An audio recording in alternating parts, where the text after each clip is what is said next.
시청자 여러분 안녕하십니까. 굿모닝 포인트 경제연풍 시작합니다. 일본의 기준금리가 2년 반 만에 선진국 중에서 가장 낮은 수준이었는데 벗어나면서 엔화 환율의 움직임이 심상치가 않습니다. 일본 언론에서는 일본의 저금리가 해소될 조짐을 보이면서 엔화를 조달해서 고수익 자산에 운영하는 엔캐리 트레이드가 이제는 자취를 감출 것이다. 이런 전망이 많다. 이렇게 보도까지 하고 있습니다. 관련해서 LS증권 리서치센터 우혜영 연구원 나오셨습니다. 어서 오십시오. 안녕하세요. 좀 어려운 얘기예요, 사실은 이 네. 얘기가. 이게 보니까 일본은행이 기준금리가 가장 낮지 않게 된 게 일본은행은 사실은 0.5% 고정하고 있는데 스위스가 5차례 연속 떨어뜨리면서 네. 0.25% 가면서 이제 일본은행이 이 0.5% 유지를 하고 일본은 저절로 이제 제일 낮지 않게 되는 거잖아요. 이게 이렇게 되다 보니까 중앙은행 총재 우에다 가수 총재가 경제와 물가 전망만 괜찮으면 계속해서 금리 올릴 것이다. 일본이 금리 올릴 거라고 얘기하는 건 정말 오랜만에 얘기잖아요. 맞습니다. 이거 전체적으로 좀 조망을 할 필요가 있을 것 같습니다. 네, 맞습니다. 앵커님 말씀해주신 것처럼 더 이상 이제 일본은 가장 낮은 금리를 가진 국가가 아닙니다. 그리고 추가적으로 인상을 또 계획하고 있기 때문에 아마 추가적인 인상 가능성 또는 기대감이 살아있는 동안은 엔화나 금리의 움직임들은 다 좀 강해지는 그림으로 가지 않을까라 말씀드리고 있는 거고요. 예. 특히 이제 지난주 카조 총재가 얘기했듯이 이제 금리 인상 계속할 거다라는 얘기는 결국에 연내에 추가 인상을 좀 염두에 두고 있다는 얘기이기 때문에 네. 이제 시장에서 좀 걱정하고 있는 엔캐리 청산에 대한 리스크는 조금씩은 계속해서 이어질 수 있다고 보고 있습니다. 특히 작년에 기억해 보시면요, 8월이었던 것 같아요. 네. 작년 8월에 어떤 일이 있었냐면은 일본은행은 7월 말경에 급진적으로 갑자기 인상을 단행을 했고요. 그렇죠. 이제 미국에서는 BLS 고용 보고서도 나쁘게 나오면서 달러가 급격하게 낮아지는 그림 나타났습니다.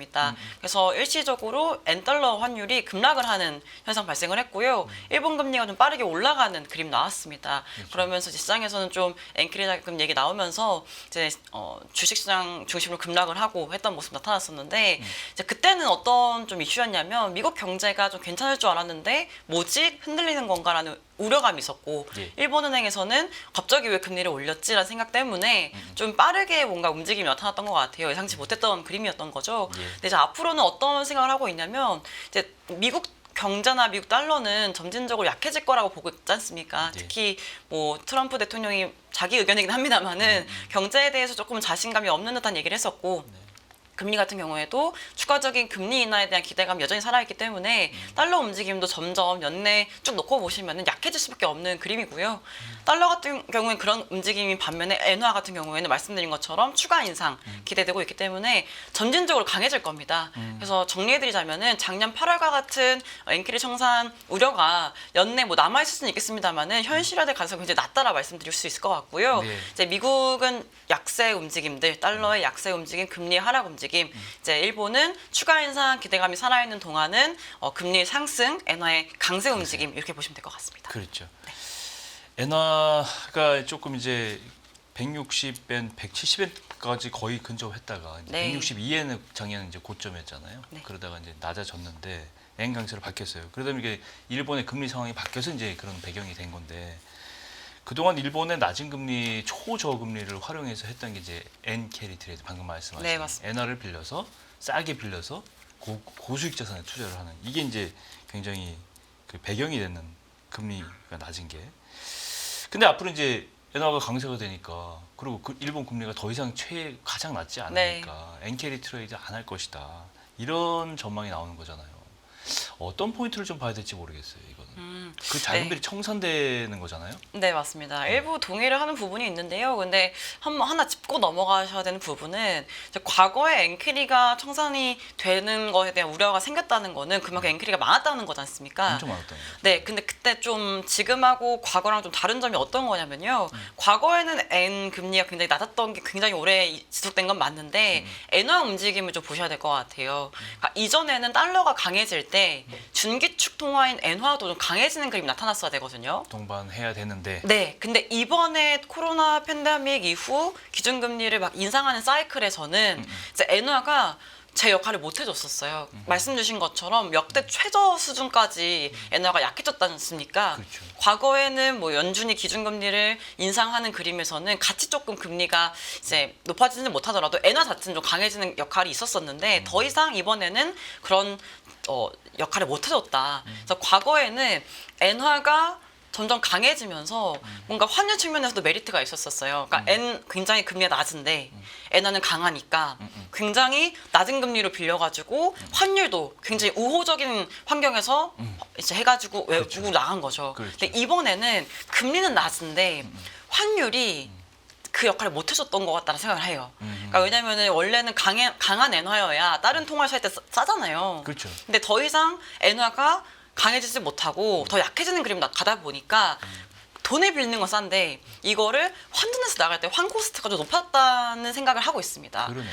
네, 그래서 과거에 이 N 캐리에 대한 얘기 나올 때보다는 지금 N 그 캐리 자금이 생각보다 많지는 않겠다는 생각은 전 개인적으로 하고 있고요. 그렇죠. 말씀드린 것처럼 지난해 8월달처럼 급격한 시장의 움직임이 부재하다면 뭐 금리의 움직임이나 환율의 움직임이요. 그러면은 이제 과연 우리가 8월달처럼 우려할 만한 상황이 나올까라면 한다면 저는 아니라고 보고 있기 때문에 이제 물론 이게 리스크 요인으로 갈 겁니다. 왜냐하면 그 자금을 명확하게 알 수는 없거든요. 그렇죠. 네, 그렇기 때문에 자금이 얼마나 되는지 모르기 때문에 어떻게 될지 모르긴 하지만 과거에 비해서는 현저히 환 코스트가 높았기 때문에 규모가 많지는 않을 거다라는 생각을 하고 있어요. 그래서 이제 뭐 아무래도 계속 N이 좀 강해지는 그림 나오겠지만 이제 과거 때처럼은 N캐리 자금이 글로벌 시장의 움직임들을 좌지우지할 만한 규모는 아닐 거다라고 말씀드리고 있습니다. 정말 그 방금 표현하셨지만 네. 엔캐리 트레이드 자금 때문에 세계 금융시장이 이 흐름을 굉장히 주시한 적이 상당 기간 있었어요. 네, 맞습니다. 심지어 와타나베 부인이라고 기억하시죠? 맞습니다. 일본의 가정주부들조차도 쉽게 말하면 은행에서 그 진짜 거의 제로 금리에 가까운 돈 대출을 받아서 이거를 이제 고수익 자산 뭐 3% 4% 수익률에만 투자를 해도 그만큼 맞습니다. 남잖아요. 이거를 많이 했다는 건데 문제는 이게 전체적인 규모라든가 이게 제도권에 잡히지 않고 추정만 할 수 있다는 거예요. 맞습니다. 그동안 솔직히. 이 엔캐리 트레이드 그만큼 이제 국제금융시장에서는 이슈가 됐던 내용들인데 말씀하셨다시피 작년 7월에는 162엔 달러당 고점 찍고 지금 148엔까지 떨어졌어요. 그러다 보니까 N 강세가 되니까 더 이상 이가 그 환 코스트도 약간 뭐 좀 들고 금리도 이제 기준금리 자꾸 올릴 거다. 일본은행 총재도 계속 올릴 거다 그러니까 더 이상은 이제 못할 것 같다. 이런 추정이 나오는 거잖아요. 엔캐리 트레이드 영향 이게 투기 세력까지 가세를 했었는데 네.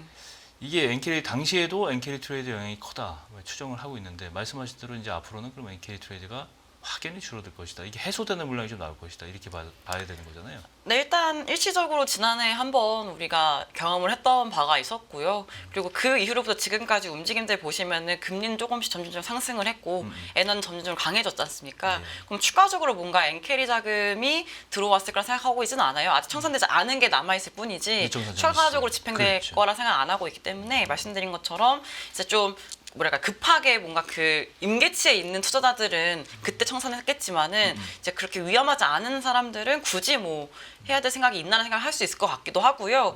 그리고 이제 말씀 주신 것처럼 이제 엔화의 매력도나 내지는 일본 내부의 금리도 점점 올라가고 있기 때문에 이제 일본 내부의 투자자들이나 내지는 해외 투자를 또 이렇게 고심하고 있는 사람들 입장에서는 점점 자국의 또 자산이 매력적일 수 있는 그래요. 시기가 또 올 수 있다 보니까 굳이 환 리스크를 또 노출하거나 글로벌 금융시장의 위험을 노출하지보다는 국내 자산으로 또 매력도가 높아질 수 있는 시기가 올 수 있는 만큼 또 나가지 않을 수도 있지 않을까라는 생각도 하고 있습니다. 그럼 그렇죠. 애는 더 강해질 수 있는 그림이 나타나겠죠. 그렇겠네요. 네.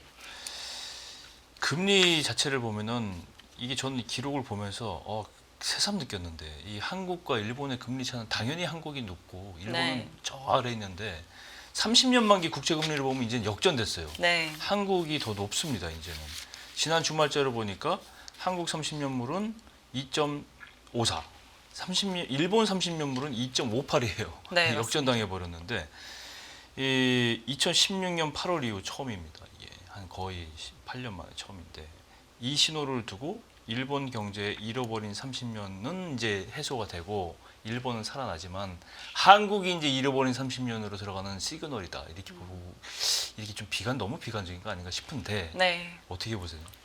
일단 뭐 잃어버린 30년까지는 안 갔으면 좋겠고요. 일단 그래도 경제의 방향성이나 정책의 방향성 자체가 다르게 지금 흘러가고 있는 건 사실입니다.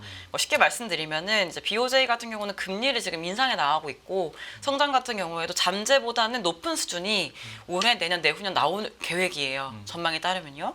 근데 한국 같은 경우에는 기준금리를 인하하는 사이클에 이미 진입해 있고요. 그렇죠. 성장 전망치 같은 경우에도 올해, 내년, 내후년 다 잠재보다 낮은 성장률 전망이 되고 있는 예. 그림이거든요. 솔직히 말씀드리면 이제 경제의 방향이나 통화 정책의 방향이 이제 원화의 약세를 좀 가리키는 방향일 수밖에 없는 지금 움직임인 것 같고요. 맞아요. 반면에 일본 통화 정책이나 일본 경제는 이제 좀 성장을 다시 조금 개선해 나가거나 바닥치고 올라가는 네, 올라가는 또 그 경로에 있다 보니까 이제 당연히 금리의 움직임 측면에서는 상승하는 쪽으로 좀 역할을 할 수 있는 또 구간인 것 같거든요. 그러니까 물론 이게 막 계속 간다는 건 아니죠. 왜냐하면 이게 또 사이클이 있기 때문에 그렇죠. 금리 인상이나 사이클이 있기 때문에 항상 쭉 가는 건 아닙니다만 지금은 그런 건 맞는 것 같습니다. 그래서 솔직히 말씀드리면은 국내 경제를 바라보는 시각보다는 일본 경제를 바라보는 시각이 좀 좋은 게 맞는 것 같아요. 왜냐면은 이제 일본 측면에서는 엔 약세도 물론 영향을 준 것 같긴 합니다만 외국인들이 굉장히 많이 인바운드 수요가 확인됐던 게 확인이 되고 있고요. 그렇군요. 네, 그리고 엔화의 그 약세 덕분인지는 모르겠습니다만은 외국인들이 그 일본에 들어가서 돈 되게 많이 써줬던 역할도 그 내수 소비를 끌어올리는 데 역할을 했고, 그다음에 추가적으로는 일본 내부에서는 임금 인상률이 거의 24, 25, 26년 이제 앞으로 계속 높은 수준으로 물가보다 높은 수준으로 인상 계획이 나와 있기 때문에 이제 이런 생각하는 거죠. 임금을 많이 받으면 소비를 많이 할 거고 그렇죠. 소비를 많이 하게 되면 기업들의 이익이 올라갈 거고 기업들의 이익이 좋아지면 또 고용을 많이 하고 고용을 많이 하면 또 고용소득 올라 이런 식으로 경제의 성순환을 지금 기대하고 있는데 이러한 기대감들이 조금씩 포착이 되고 있다라 분석이 되고 있단 말이죠. 그렇죠. 그러니까 일본은 이러한 선순환이 확인되고 있는 가운데 물가가 이제 2%를 상회하는 수준 나오고 있기 때문에 금리를 인상하고 경제도 살아나고 있는 상황이다. 평가가 되는 거고 한국은 내수가 부진한데 수출도 뭐 트럼프발 그 관세 정책 때문에 어려워질 거다. 성장할 수 있는 모멘텀이 없다. 이런 얘기 나오고 있는 거죠. 그렇죠. 그러니까 당연히 금리의 움직임들도 이런 것들 반영할 수밖에 없기 때문에 초장기는 더 좀 미래 얘기를 하는 거지 않습니까? 그래서 지금 우리나라보다는 조금 경제가 일본 쪽이 조금 더 낙관적으로 보고 있기 때문에 조금 역전되고 있는 것이 아닌가 보고 있는 거고요. 한국도 뭐 금리 인하를 하면서 성장 조금 바닥 다지고 올라가거나 내지는 내후년 정도 되면은 다시 금리가 올라갈 수 있는 또 구간이라 보고 있기 때문에 또 그때는 또 역전 다시 될 수도 있어요. 그래서 한번 같이 보셔야 될 것 같습니다. 구조적으로 이제 일본은 초저금리에다가 네. 일본의 급여 생활자들은 급여가 올랐다는 얘기를 들은 지가 너무 오래됐다. 사실상 그렇기도 하고요. 근데 최근 들어서 일본의 급여 상승 인상 연봉 인상 이유를 보면 네. 일본이 이렇게까지 급여를 올리는 시절이 다시 온다고 이렇게 의문이 들 때가 있는데 그렇게 되면 이제 말씀하신 대로 경제가 선순환이 되고 내수가 살아나게 되는 기본이 되고 그렇기 때문에 급여를 올린다고 하는 거 아니에요, 그죠? 네, 맞습니다. 금리도 올리고 네. 이 붐이 이제 계속 가느냐가 이제 관건인데 우리는 이제 거꾸로 가고 있고 사실은 네. 우리는 거꾸로 가고 이게 문제예요. 불안감이 있는 건데 다시 좀 돌아와서 엔화는 결국은 미국과 일본의 10년물 금리 차에 크게 연동이 되는데 이 폭이 좀 좁혀질 것으로 예상이 되고 이 엔화 금리가 오르니까 네, 맞습니다. 당연히 그렇게 되는 거죠. 여기에는 트럼프 행정부가 추진하고 있는 100년 만기 초장기채 발행 이거도 있다. 100년 만기 참 생소한데 네. 완전히 없는 건 아니에요. 이 50년, 100년 이 초장기물을 발행하는 국가들이 좀 있는데 이거 약간 네. 이벤트성이잖아요. 정기적으로 쫙 발행되는 게 아닌 걸로 알고 있는데 미국에서 이게 하는 거는 사실은 재정 적자를 단기간에 수요를 돌아오는 거 롤오버 되는 거를 막고 100년 동안 100년 후에 갚을게 뭐 이렇게 채권 발행하는 거잖아요. 네. 사실 이거 발행하면 100년 뒤에 갚으라고 떠안기는 거잖아요. 다른 나라들한테 좀 강매 성격이 있는 것 같아요. 전략이 실현되면 일본과 미국 간의 국채 금리 차가 더 줄어들면서 엔화 가치가 더 상승할 가능성. 지금 140엔대, 130, 120엔대로 우리가 옛날에 자주 봤던 110엔대로 가는 게 아닌가 이렇게 예상을 또 연결된단 말이에요. 네. 이 부분에 대해서는 어떻게 해설할 수 있을까요? 근데 가야죠. 그 레벨로 가야 된다 생각하는 게 사실 저희 원달러 생각만 해도 현재 1,400원대가 일반적이진 않지 않습니까? 1,100원, 1,200원대가 굉장히 익숙한 레벨이었기 때문에 미국 달러화가 조금 안정이 되고 100포인트 밑으로 내려오면요. 글로벌리하게 다 조금 환율은 빠질 거라고 생각을 하고 있습니다. 일맥상통하게 우리나라 같은 경우는 1,100 1,200원대까지는 아니더라도 1,200원대까지도 가야 되는 그림으로 생각하고 있는 것처럼 일본 엔화도 똑같아요. 1,060원, 160원, 150원대가 굉장히 이례적으로 엔화가 약했던 상황이라 보고 있는 거고. 낯선 환율이죠. 네, 그리고 이제 그 배경이 달러의 그 킹달러 기억하시죠? 그렇죠. 달러가 너무 강하기 때문에 발생했던 현상이었거든요. 그러니까 서서히 달러가 말씀드린 것처럼 뭐 올해는 아니더라도 내년, 내후년 계속 기준금리 인하 사이클이기 때문에 속도는 느리더라도 떨어질 거라 보고 있는 거고요. 이제 경제 같은 경우에도 최근에 이제 미국 경기를 둘러싼 우려감 나오고 있지 않습니까? 이 역시도 달러의 약세 움직임으로 갈 수 있는 하나의 포인트거든요. 그러니까 지금은 조금은 뭐 반신반의하는 분위기지만 2분기 지나가고 3분기 지나가고 4분기 지나가면 지나갈수록 미 경제도 조금씩 부진해질 수밖에 없어요. 그러니까 왜냐하면 소비 중심으로 이미 조금 약해지는 그림 나오고 있고 고용도 이제 추가적으로 좀 급하게 냉각이 되고 있지 않을 뿐이지 절대적으로는 좋은 상황은 아니거든요. 그러니까 결론은 달러도 약해지고 있는 그림 가는 것처럼 일본도 이제 일본 엔화도 점점 강해질 수밖에 없는 그림이다. 이 그림에서 미국은 금리를 인하하는 과정 말씀드렸잖아요. 아까 계속 일본은 금리를 점진적으로 올라가는 그림 그렇지. 계속 축소될 수밖에 없어요. 이 역전 폭이요. 그러면은 엔화에 대해서도 계속해서 이 미일 금리 차의 축소가 엔화의 강세 쪽으로 사실은 역할할 수밖에 없는 상황인 건 맞는 것 같아요. 근데 물론 이게 뭐 단기적으로 다음 달에 갑자기 빠진 것 이건 아니죠. 왜냐하면 연말까지 놓고 봤을 때 미국은 한 2번, 3번 내릴 것 같고 그렇죠. 일본은 한 번 정도 인상할 것 같다 보니까 이 역전폭 축소가 엄청 드라마틱하지 않아요. 근데 내년도 가보면은 미국 더 인하할 거고 일본도 한두 번 더 인상할 거거든요. 네. 그럼 더 또 그러니까 축소가 되겠죠. 그러면 지금보다 더 엔화는 강해질 수밖에 없는 그림이라고 보고 있기 때문에 사실 이 미일 금리 차의 축소는 말씀드린 것처럼 미국의 경제나 일본의 경제를 바라봤을 때 올 수밖에 없는 결과이고요. 이에 따라서 엔화의 강세는 사실상 너무 약해졌던 또 통화였기 때문에 정상화되는 구간이다라고 봐주셔야 될 것 되돌림 같아요. 현상으로 봐야 되는데. 네, 그리고 그 대신에 이제 미일 금리 차가 축소되기 때문에 더 그 움직임이 가속화될 수는 있겠습니다만은 지금의 레벨이 계속할 거라고 보는 건 사실은 무리가 있다라고 말씀드리고 싶은 거죠. 그렇죠. 말씀하신 대로 엔화가 다시 이제 그렇게 강세, 뭐 상대적이죠. 강세를 이제 되돌림 현상을 하는데 그렇다고 엔화 매도 압력이 완전히 사라진 건 아니잖아요. 네. 지금 사실상 일본의 실질 물가 변동을 고려한 실질 금리는 사실은 아직도 0% 오히려 뭐 마이너스권에 가까운 네, 맞습니다. 그런 건데 일본은행이 한 1%까지 기준금리 올려도 지금보다 2배로 올려도 사실은 물가는 뭐 거의 뭐 실질 금리는 여전히 뭐 제로 마이너스다 이렇게 되는데 이거를 보면은 엔화가 계속해서 뭐 매수를 유지할 수 있을 것이다라고 보기에는 조금 무리가 있는 거 아닙니까? 그죠? 네, 그래서 근데 또 오히려 반대로 볼 수 있는 해석은요. 일본은행에서도 금리를 인상을 하면서도 이제 괜찮다라고 얘기를 하는 이유가요. 말씀 주셨던 부분이에요. 여전히 실질금리가 낮기 때문에 마이너스이기 때문에 우리 금리 좀 올려도 돼. 맞아요. 금리 있어. 뭐 통화 정책도 여전히 완화적이다. 그러니까 금융 여건은 완화적이다라고 평가를 할 수 있는 그 하나의 또 요인이 될 수 있다라는 얘기인 거죠. 그래서 일본은행이 금리를 추가적으로 인상할 수 있는 또 하나의 또 이유가 될 수 있는 포인트이기 때문에 오히려 마이너스 쪽에 있는 실질금리 때문에라도 뭐 금리 더 안 올라가는 거 아니냐 이렇게 생각하는 게 아니라 추가적으로 더 정상화를 해 나갈 수 있는 룸이 많이 남아 있구나라고 저는 봐야 될 거라고 보고 있는 거고요. 물가가 지금 4% 기록을 했습니다. 일본에서요. 그렇죠. 네, 근데 실질금리 보면 3% 마이너스 3%잖아요. 그러면 그렇죠. 1%가 안 되니까요. 그렇죠. 그러니까 굉장히 여전히 낮은 마이너스 금리라고 볼 수 있기 때문에 실질금리가요. 성장이 나올 수 있는데 역할을 할 수 있다라고 볼 수 있는 거예요. 그러니까 기준금리 0.5로 올렸지만 이게 막 긴축으로 가 있는 상태가 아니라 맞아요. 중립금리보다 여전히 낮은 완화적인 그 이징의 국면에 있는 통화 정책이기 때문에 성장을 만들어낼 수 있는 여전히 역할을 할 수 있다.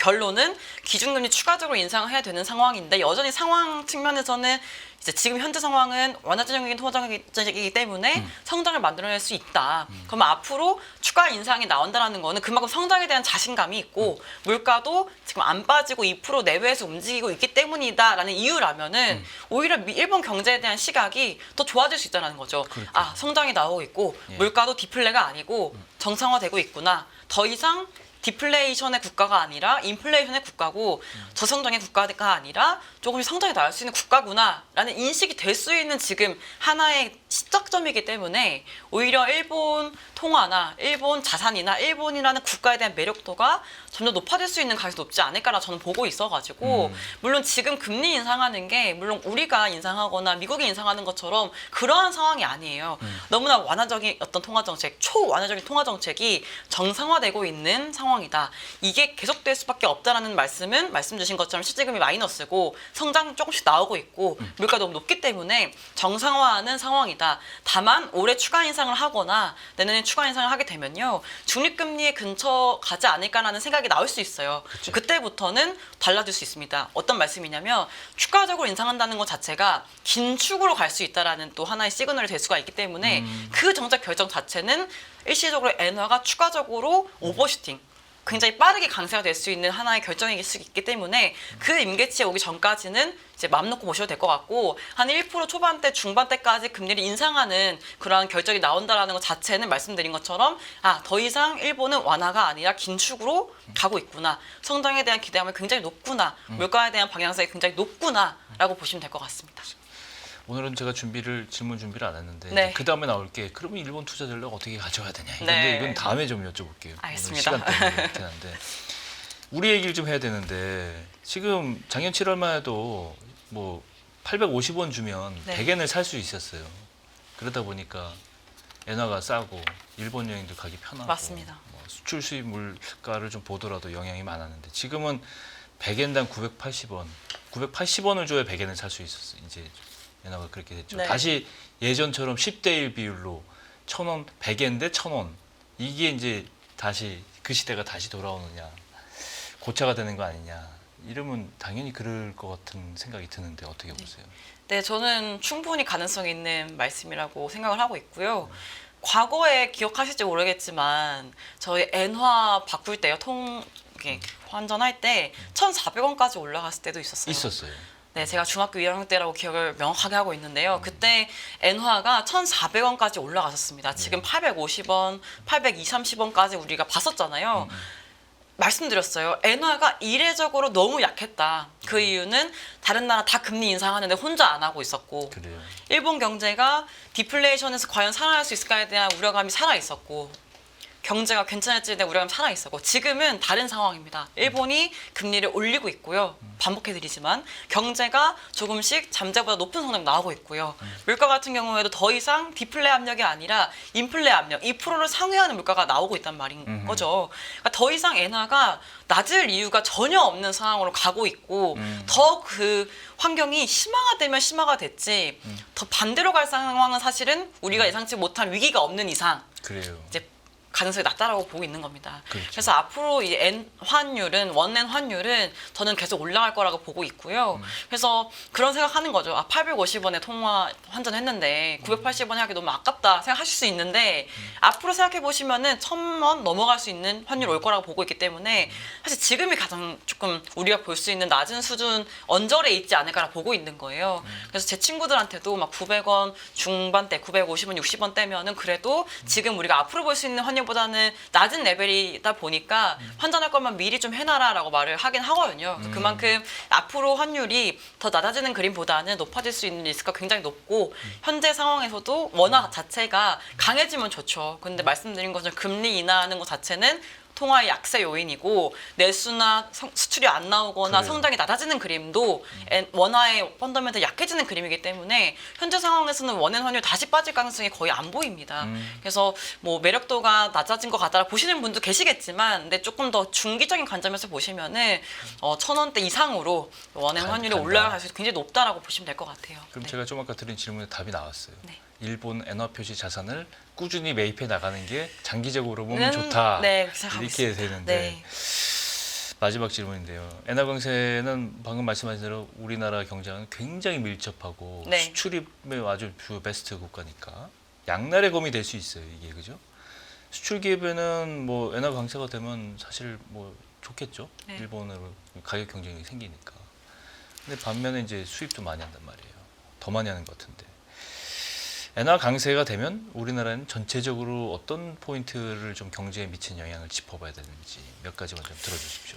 일단은 저는 뭐 일본 엔화가 강해지는 것 자체가 뭐 우리나라 근간을 흔들 만큼의 그 변화라고 보고 있지는 않아요. 그러니까 왜냐면은 이제 그 일본에 물론 수입도 많이 하고 수출도 많이 하지만 사실상 우리나라가 수출하는 쪽은 사실 이제 요즘에는 일본보다는 미국이랑 중국 향이기 때문에 그렇죠. 이제 엔화 강세 움직임에 따라서 뭔가 수출 품목이 매력도가 높아지고 이럴 것 같아 보이진 않습니다. 다만 한 가지 우려가 되는 건 이건 것 같아요. 그러니까 우리나라가 있고 일본이라는 아시아 국가가 이렇게 있습니다. 근데 외국인 투자자들 입장에서 너 어디에 투자할래? 라고 물어본다면 앞으로 성장이 조금씩 좋아질 수 있는 국가에 투자를 할 거냐, 통화가 강해지는 국가에 투자를 할 거냐, 아니면은 성장이 조금씩 계속 저성장으로 가고 통화도 강해질지도 모를 것 같은 그런 국가에 투자를 할 거냐. 당연히 좋아지는 국가에 투자를 할 거죠. 그러네요. 그러니까 엔화의 강세 움직임이나 정책의 방향성 자체가 이제 그냥 원화와 엔화 자산을 놓고 봤을 때 우리나라에 대한 매력도는 좀 낮아지는 그림으로 가고 있는 것 같고, 확실히 그렇죠. 네, 일본에 대한 그 매력도는 높아지는 그림으로 가고 있는 것 같아서 전반적으로 뭐 그 실물 경제를 움직이는 힘도 물론 있겠습니다만은 그 외국인들의 자금, 그 외자의 유입이 조금 더 일본 쪽으로 많이 들어가는 그림일 수 있지 않을까라는 우려감 정도는 있습니다. 그래서 물론 이게 엔화의 강세가 수출 쪽으로 물론 영향이 있겠습니다만은 이게 뭐 경제 성장을 막 끌어내릴 만큼의 영향이 있다기보다는 오히려 저는 외국인들이 바라봤을 때 투자처로 바라봤을 때 조금씩 매력도로 일어나가는 지금 상황인 것 같아요. 그 정도의 우려감 정도 저는 갖고 있습니다. 네. 집에 가서 옛날에 읽다가 안 읽었던 일본 투자와 관련된 책 먼저 틀면서 좀 찾아봐야 되겠어요. 네. 복귀 너무 오랜만에 이야기라 맞습니다. 일본 투자에 맞아요. 관련된 얘기는 더 하고 싶은 얘기가 많은데 곧 다시 일본 투자 전략 좀 다시 들을 기회가 있었으면 좋겠습니다. 네, 알겠습니다. LS증권 리서치센터 우혜영 연구원님 모시고 일본의 금리와 엔화 환율 이슈 정리해봤습니다. 오늘 말씀 고맙습니다. 감사합니다.